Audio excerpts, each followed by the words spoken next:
ప్రభు అయిన యేసుక్రీస్తు నామములో వందనాలండి. గత 3 రోజుల క్రితం మొదటి కీర్తనలో 6 వచనాలు ధ్యానం చేశాము. ఈరోజు 119 1 నుంచి 8 వచనాలు ధ్యానం చేద్దామండి.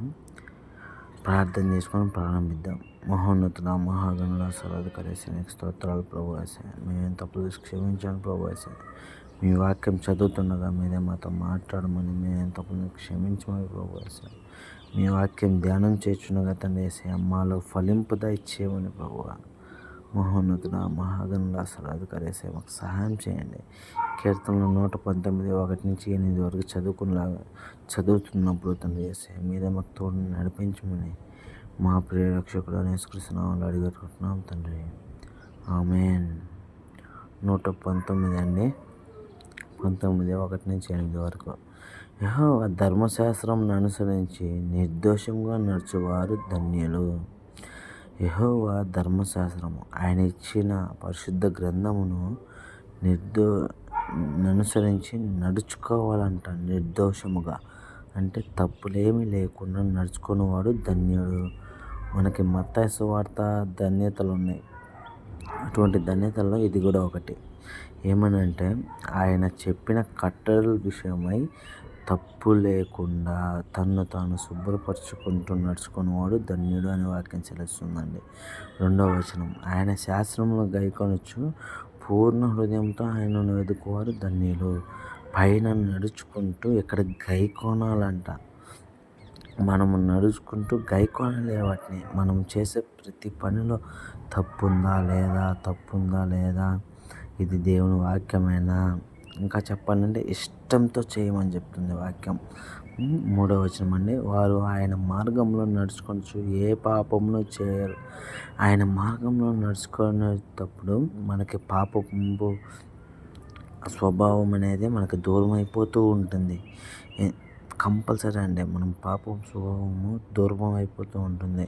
4వ వచనం, నీ ఆజ్ఞలను జాగ్రత్తగా గైకొన వలననే నీవు మాకు ఆజ్ఞాపించి ఉన్నావు.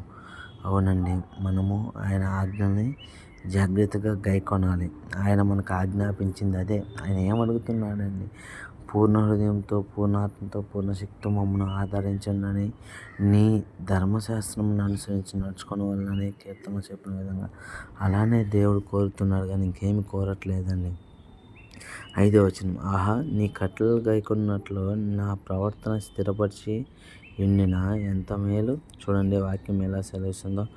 ఆహా, ఎంత గొప్ప ధన్యతయ్యా నాకు ఇచ్చావు. నీ కట్టడలని గైకొన్నట్లు నా ప్రవర్తన స్థిరపడి ఉండిన ఎంత మేలు.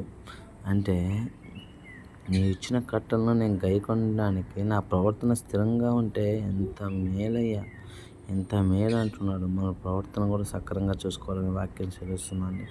నీ ఆజ్ఞలన్నింటినీ నేను లక్ష్యం చేయనప్పుడు నాకు సహాయము కలగనేరదు.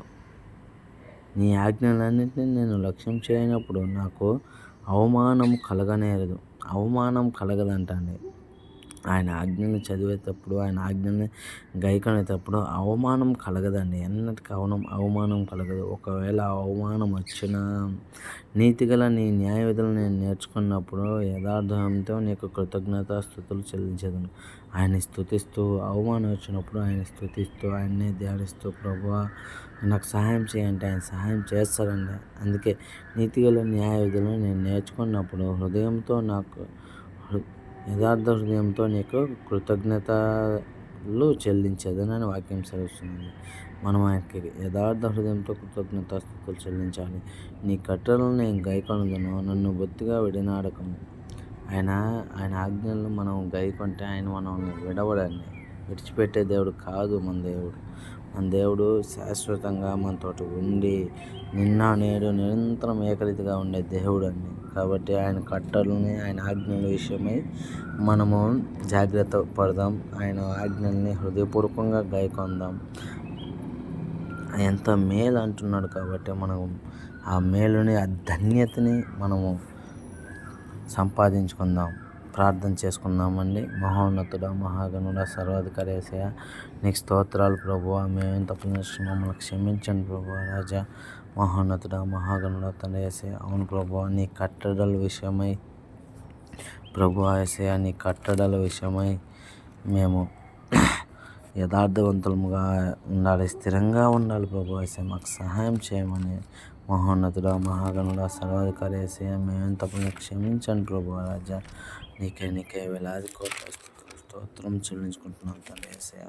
మేమేం తప్పులను క్షమించండి ప్రభువా యేసయ్య. అవును ప్రభువా, మేము మీ ఆజ్ఞలను నడుచుకునేటప్పుడు మేము పాపంలోకి వెళ్ళం ప్రభువా యేసయ్య. యేసయ్య రాజా, మాకు ఆజ్ఞాపించి ఉన్నావు ప్రభువా, నీవు సమస్తాన్ని ఆజ్ఞాపించి ఉన్నావు.